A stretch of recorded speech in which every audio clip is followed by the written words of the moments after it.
Greetings. This is Paul the Poke from paulthepoke.com. Today's topic, angels existing in numbers. The Bible repeatedly teaches the existence of angels. It's assumed as a matter of fact that angels exist. Now, for the critic and the atheist who demand proof, these folks are not going to be satisfied. They turn to themselves and their sense of reason and logic for their answers. So God's word as a source will never be good enough for some.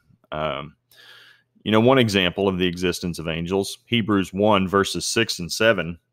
And again, when God brings his firstborn into the world, he says, "Let all God's angels worship him. Of the angels," he says, "he makes his angels winds and his ministers a flame of fire." Angels have been observed from the beginning of the earth. Angels were noted to protect the garden after the fall of man. Genesis 3, verse 24, "So he drove the man out, and at the east of the Garden of Eden he stationed the cherubim and the flaming sword, which turned every direction to guard the way to the tree of life." So, just knowing how angels work, I don't know that was necessarily for Adam's and Eve's benefit, but that's a discussion for another day. Makes me wonder who else wanted access to the tree of life. Jesus knew angels existed. He created them. Christ explained that he had angels at his disposal if he called on the Father.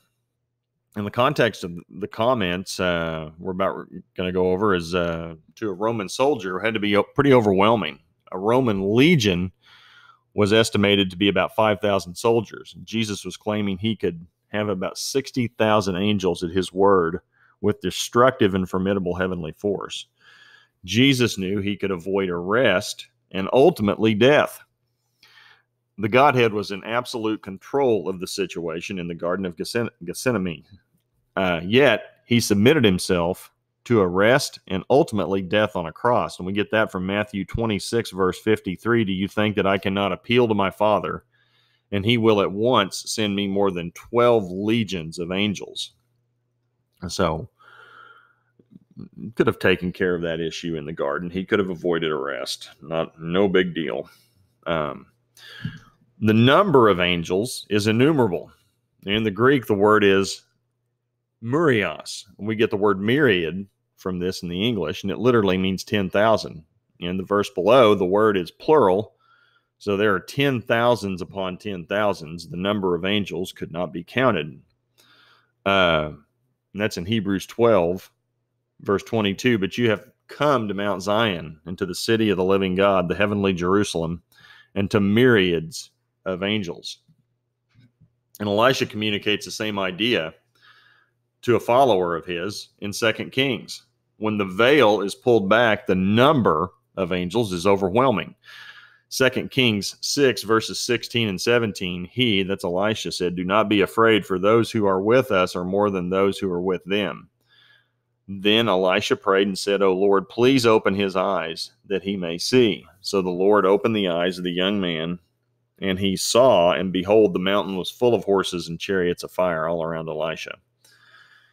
And lastly, angels will ultimately be dispatched by Christ to the earth to clean house in preparation for the kingdom. Matthew 13, verse 41.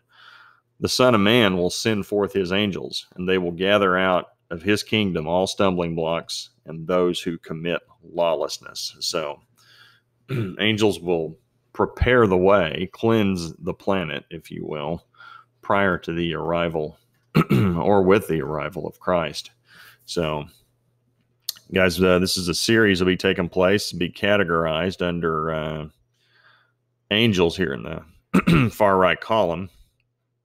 Click on angels, and you'll see all these articles including this one, about angels. And then any other topic you might be interested in, you can click on the link and get information about that as well. So, and for those who are new, want to follow along, up here, follow this blog. Click on the blue bar. There'll also be a space. You can type in an email address, and you'll receive notification every time we put out something. So appreciate you guys following along. Hope you have a great day. Talk to you later. Bye.